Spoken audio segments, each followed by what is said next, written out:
Pernahkah Anda membayangkan bahwa hal paling berbahaya bagi seorang pemimpin negara terkuat di dunia bukanlah konspirasi politik atau ancaman perang, melainkan semangkuk buah segar di sore hari yang cerah? Mungkin terdengar seperti sebuah legenda urban atau cerita fiksi, tapi sejarah mencatat sebuah peristiwa ganjil yang menimpa Presiden Amerika Serikat ke-12, Zachary Taylor. Seorang pahlawan perang yang dijuluki Old Rough A.N. Ready karena ketangguhannya di medan tempur, justru harus tumbang hanya karena camilan di sebuah perayaan. Mari kita kembali ke tanggal 4 Juli tahun 1850. Saat itu, Amerika Serikat sedang merayakan hari kemerdekaannya yang ke-74. Cuaca di Washington DC saat itu sangat panas dan lembab, jenis panas yang membuat siapapun merasa gerah dan haus luar biasa.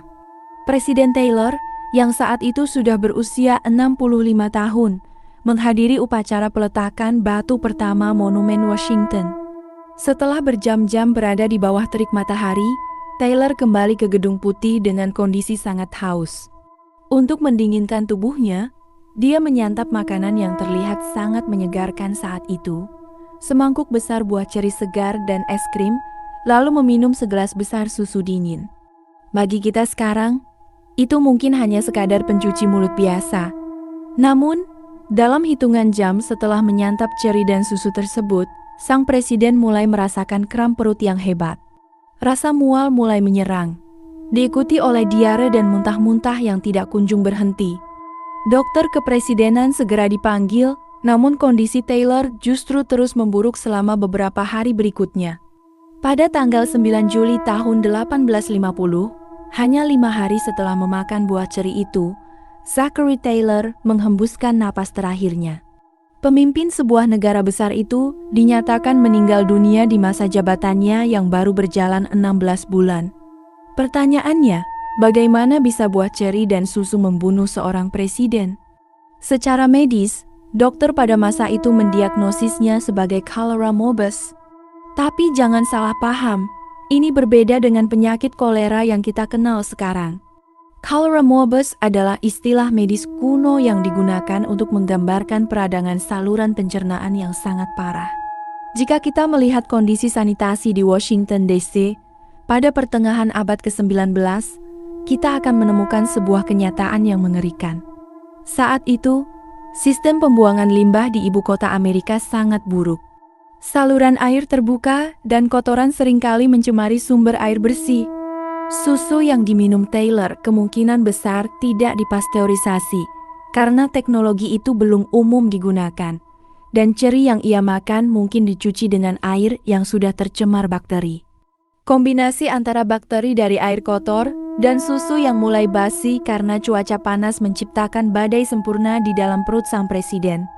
Di usia yang sudah tidak lagi muda, tubuh Taylor tidak mampu melawan infeksi bakteri yang menyerang sistem pencernaannya secara agresif. Namun, cerita ini tidak berhenti di situ. Selama lebih dari 100 tahun, banyak orang tidak percaya bahwa seorang jenderal perang yang kuat bisa mati semudah itu hanya buah ceri.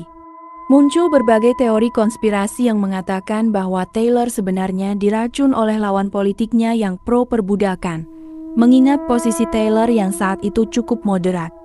Rumor ini begitu kuat hingga pada tahun 1991, hampir 141 tahun setelah kematiannya, makam Zachary Taylor dibongkar kembali. Para ahli melakukan otopsi pada sisa-sisa jenazahnya untuk mencari jejak racun arsenik. Hasilnya, mengejutkan bagi para pencinta teori konspirasi.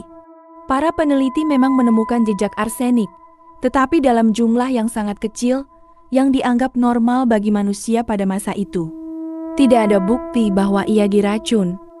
Zachary Taylor memang benar-benar meninggal karena infeksi pencernaan yang tragis akibat apa yang ia makan hari itu. Fakta ini membawa kita pada sebuah perspektif yang menarik. Di zaman sekarang, kita mungkin sering mengeluh tentang prosedur kesehatan yang rumit atau standar kebersihan makanan yang ketat. Namun, kisah ini adalah pengingat betapa beruntungnya kita hidup di masa ketika segelas susu dan semangkuk buah bukan lagi merupakan ancaman nyawa bagi seorang pemimpin negara.